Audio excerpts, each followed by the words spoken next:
All right. Well, thank you so much for joining me this evening. I really appreciate you taking out the time to do so. This is essentially a three-part interview, if you will. There are three segments. We'll start with sort of just some logistical questions, then we'll jump into a little bit about organizational assimilation, and then talk about job satisfaction. Mhm. So we'll start with the first question, which is essentially, what corporate function do you work in, and or sort of what type of work do you do? Yes, so I'm currently in the human resources space, specifically talent acquisition. Okay. So recruiting, and also a piece of my work is also in the learning development side. Okay. I lead our summer internship program at Walgreens. So basically strategy development, um, kind of candidate experience. Okay. Awesome. Strategy development and candidate experience. Okay.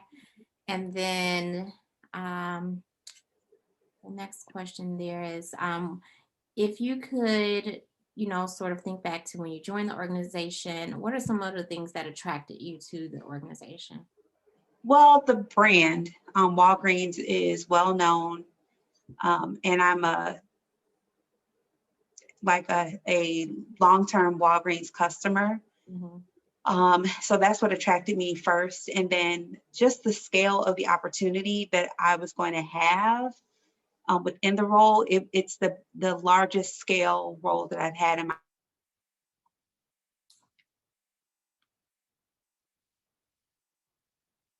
Oh, are you there? thousands of students. Really attracted me to the position. Okay. We had broke up just a little bit. So right when you mentioned the scale, it was the largest scale of work that you had sort of embarked on in your career. It sort of broke a little bit, but I'm Yeah. not sure if you said anything Okay. more from that. Yep. Yep, I did. So I was like, did I freeze? But yeah, the scale and scope of the role was the largest that I ever had in my career. So just being able to impact thousands of students and hundreds of employees was something that was very appealing to me because I hadn't done it on that scale in my previous roles. Got it. Okay. And then are you aware of any diversity and inclusion initiatives at your current place of work? Yes, that is a piece of my work, is to strategize, partner with different diversity organizations in order to make sure that our programs truly are diverse from a disability perspective, race and gender perspective. That is scoped out into my track of work that I have responsibility over. Okay. And what are some of those initiatives or programming? What does that look like? Yes, so we have just with the whole George Floyd equality movement, there was a huge pivot for us to really make sure that our internship program represented who our customers are. So last year, there was only 14% diversity representation in our internship class. And our executive leadership said, this can no longer happen.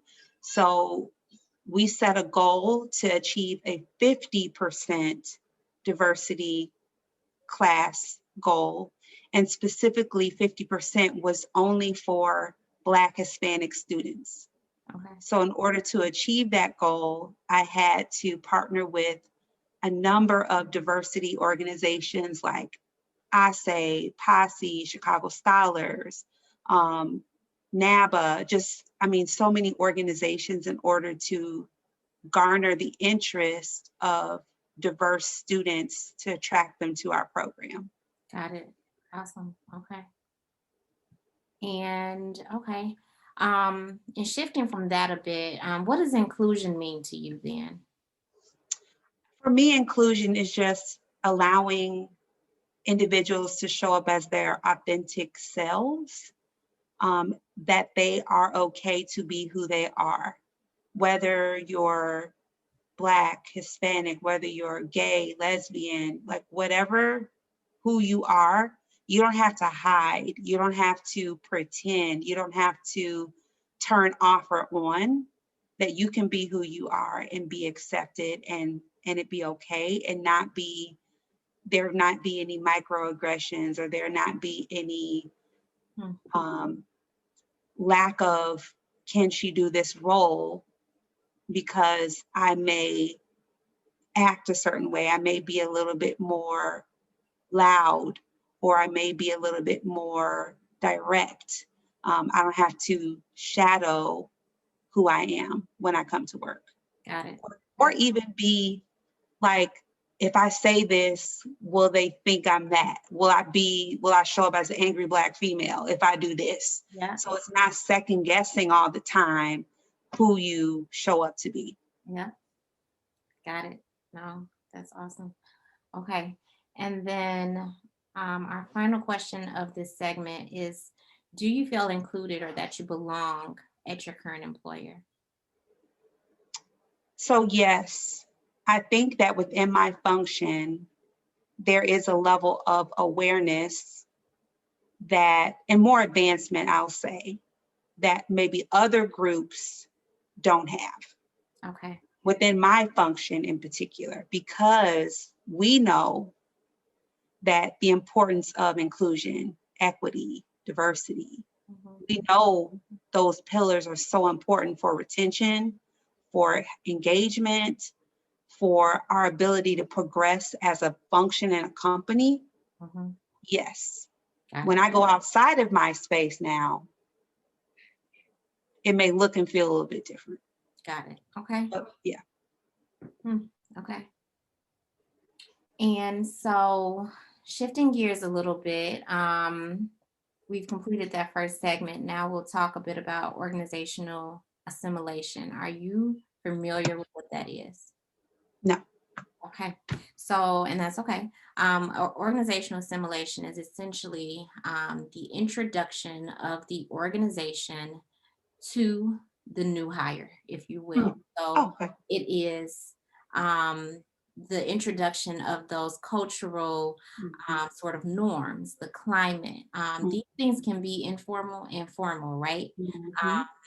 And so, and it's also, it's a relationship, and it can be, right, where you then also understand the expectations of your new hire, you know, what they stand for, and what they're expecting. So in thinking of that, kind of what does that look like for you or mean? And it could be your experience or what you've seen, or just what sticks out to you. Yeah, that's an interesting concept, because I don't think employers are intentional about the assimilation of employees. Mhm. When I think about employee assimilation, I think about just, here's your laptop, here's what you need in order to do your role. Mhm. And yeah, you can work from home, and here's the culture of our department, but not from a aspect of teaching about beliefs and what's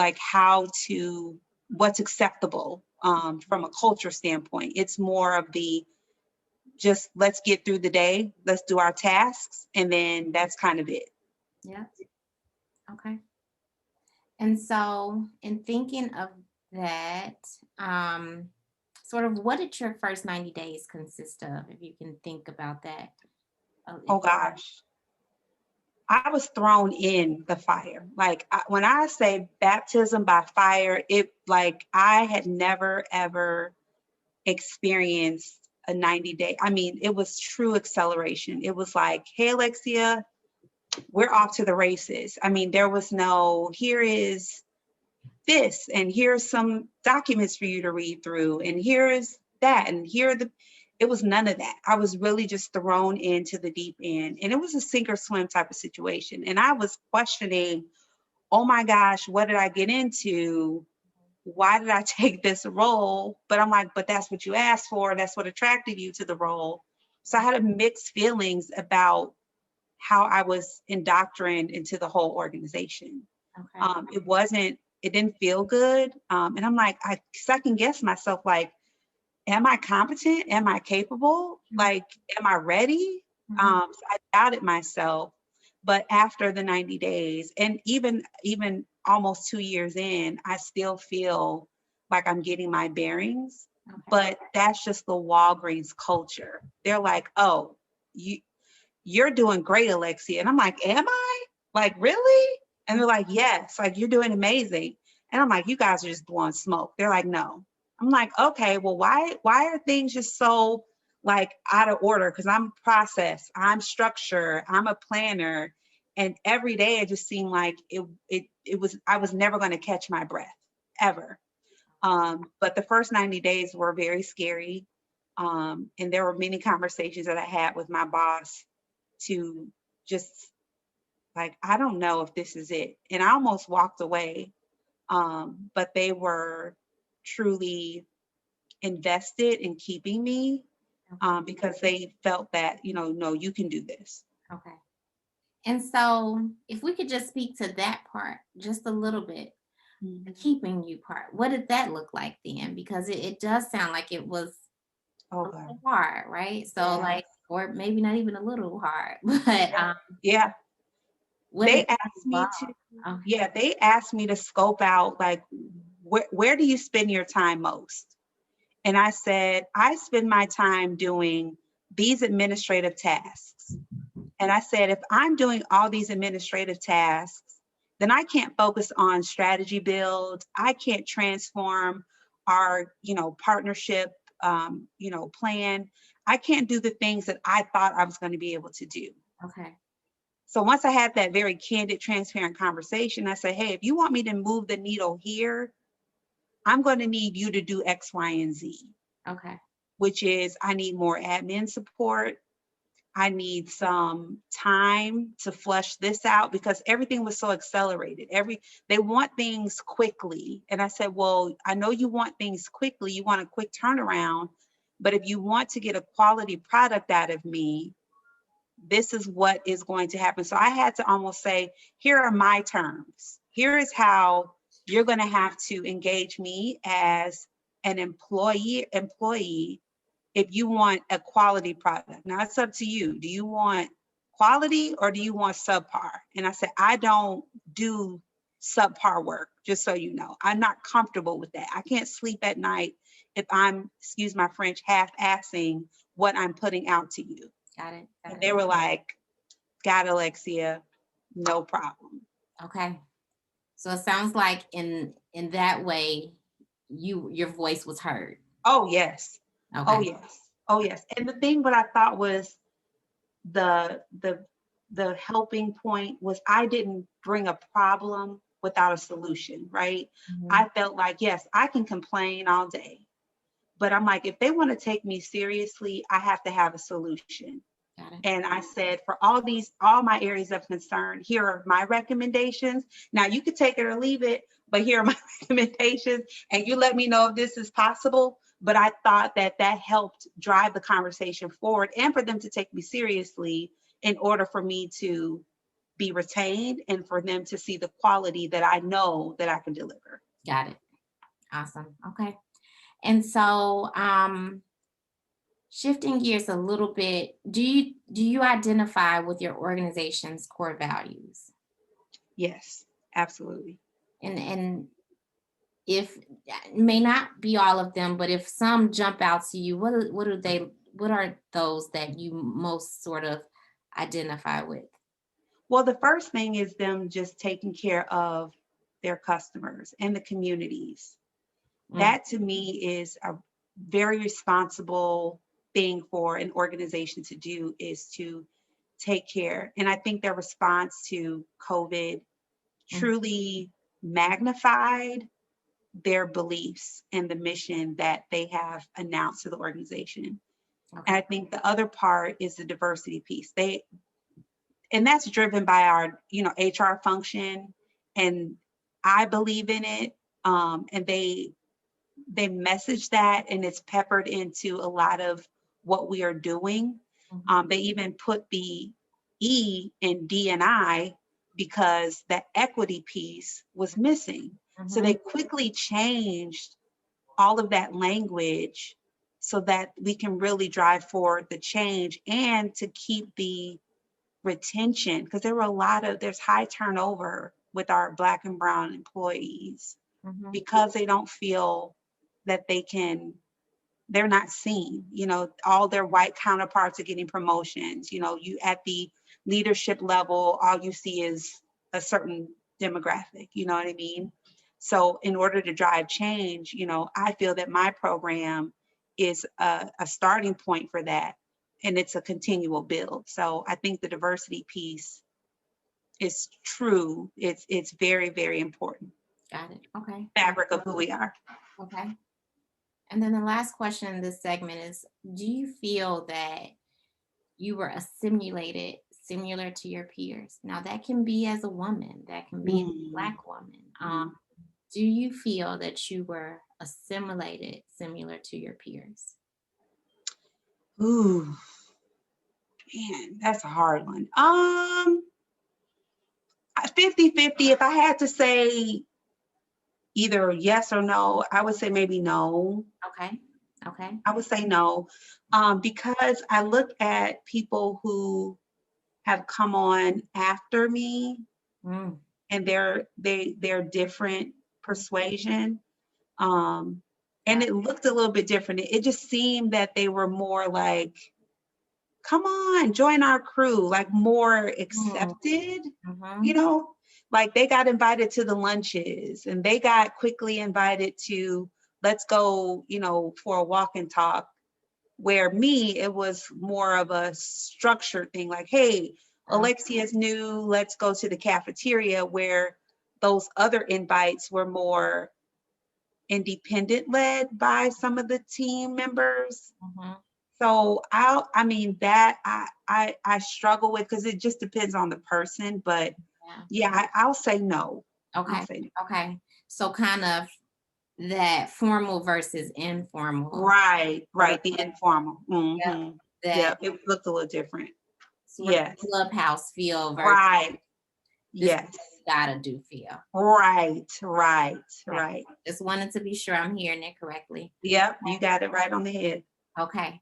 And so then, okay, so we'll shift a little bit in into our last segment, which is on job satisfaction. Mhm. And our first question is essentially, are you satisfied at your current employer? Why or why not? Yes, I am, Mhm. because I see the big, big picture of the work I'm doing. And even if it's just, hey, Alexia, we're trying to meet a goal, I am the face of our program and I'm interfacing with these interns. And I see the value and impact that I'm going to have Mm. on their personal, professional career. So I take that to heart. I take that with great responsibility, that I am going to be a memory for their first job, right? And I take that with pride, even if it's just, a 10-week experience for them. I see this as a build for their future lives and their future careers. Yeah. So yeah, I really love my job. Okay. Okay. And so that leads us into the next question, which is essentially your top three reasons why you feel satisfied. So understanding the work, the caliber of work. That's the one that I'm certainly hearing. Hmm. That is certainly one that keeps you going. If you Yep. have two others, what does that look like? If two other reasons for being satisfied, or which leads you to be satisfied. I think just the visibility that I get, like I get to interface with so many different people in the organization. And like I might be able to meet Roz Brewer. That for me is like, I have an invitation out for her to join one of our internship program events. That's going to be like, what? I get to meet the CEO. Like, I love Roz. Like, she is like everything to me. Okay. So that to me brings me a great satisfaction in my role, is just being able to interface with different leaders and being able to grow and glean from them, and just having the ability to have that up close and personal time. The third, I will say, I mean, the pay, I ain't gonna lie, it brings me, they pay me well. Mm-hmm. So I think they truly, because when I was getting ready to leave, they were like, we're gonna compensate you for all this stuff. So they gave me a $25,000 increase to keep me, because I was like, I can't, I'm not going to be able to do this. So they were more than accommodating to adjust and adapt. And of course, the compensation is always a nice Okay. piece of the puzzle. Of course, of course. Okay. So I'm hearing the caliber of work, the visibility within the organization, and growing from that visibility. Um, and then, of course, compensation and Mhm, adaptability, um, mhm, essentially to mhm, retain you. mhm. Yeah. Awesome. Okay. And so, are you involved in any activities sort of outside your job description, but within your employer, if that makes any sense? So any, Yes. okay, Yes. So I'm involved in our, we call them business resource groups. okay, So they're the BRGs. We have several, but I'm a part of the African American Leadership Network. It's okay, called AALN, and it's basically a group of like-minded individuals in the organization. They all happen to be all African American. okay. There have been a few others that have joined, because I think they just want to be more aware. Mhm. But we are provided with mentoring, workshop development. They have a Greek arm where I get to, interface with different other members of the Divine Nine. And we do a lot of different things to just promote ourselves, to just help, just have a community of people to really have that you can relate to. We're actually going to have a Juneteenth celebration next week. And I love that we're able to just be ourselves, like authentically, when you say I'm from the South Side, you know what that means. Or if you cook up for Thanksgiving, it's relatable dialogue than your peers where they're like, oh, I cooked mashed potatoes. And you're like, what is that? It's good to have the, knowledge of what other cultures are doing, but you feel at home when you're interfacing with that particular group for me. Awesome. Nope, I got it. And so you spoke on the next question, which was, are you aware, and or involved in any mentorship, sort of, opportunities at your current place of work? Yeah. Yes, very much so. What does that kind of look like for you? Or is it more, are you mentee mentor, or like what does that look like? I'm the mentee, because I still feel that I'm coachable, and I need more, because in order for me to go to the next level, like my next level is like a director level. So I'm having someone to mentor me in order to be my truth teller, to, coach me, to be my sponsor, to advocate for me when I'm not in the room. So that for me is just having more voices to advocate for me when I'm not around, and they can just correct me, like how I'm showing up, and making sure that my brand is well represented. Got it.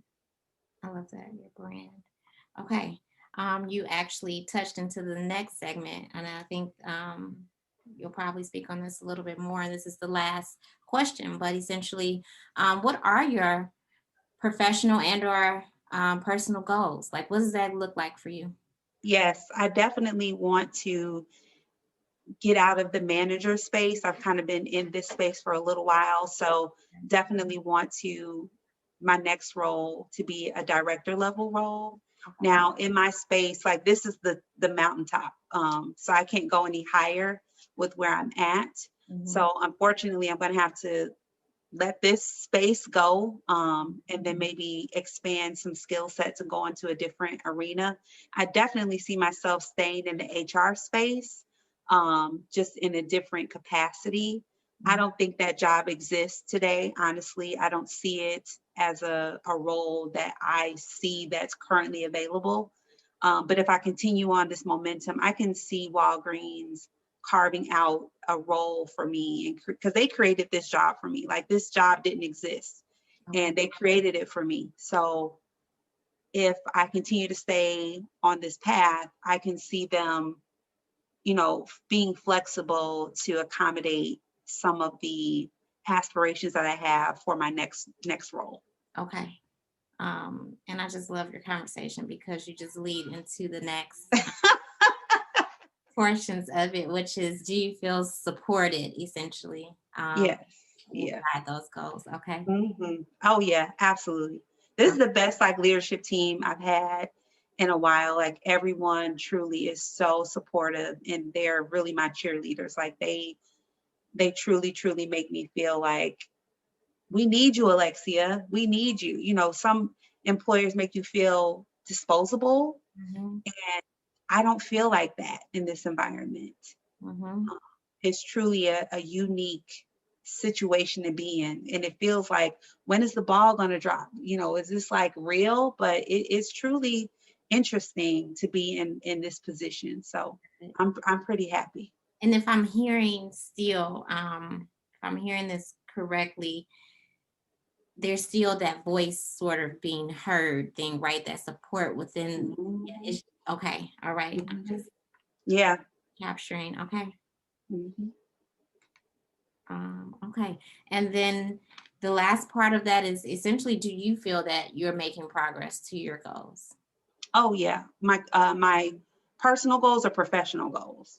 Well, you shared Oh, really the professional one. I'm not sure if you want to share personal, oh, but you shared, and that's completely okay. But you shared yes. the professional goal of director Yes. level. Yes. Oh yeah. Oh yeah. Definitely, for sure. I could definitely. I think with more in my role, I'll just add this little caveat. Like, I'm not.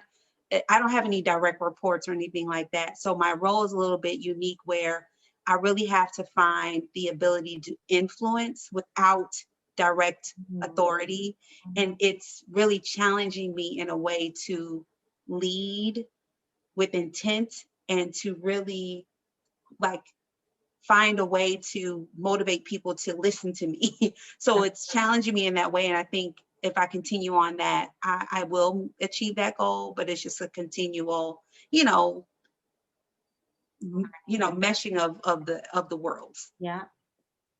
Okay. Um, well, essentially that captures all that I have for you.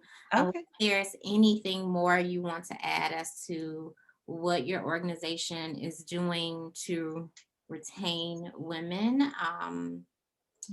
that's kind of all I have for you. Um, no, other than just our company-wide goals, our global diversity goals. Um, I just really think the people leading that function get it. So they're doing a lot of different things, like partnering with diverse organizations, women-led organizations. We actually have we call it the WOW Network, and they do a really good job of engaging and retaining women. They kind of do similar things to the other BRG that I was telling you about, but it's more focused on women. Mhm. But no, I think all that I shared, nothing else to add Okay, to what I already stated. awesome. Um,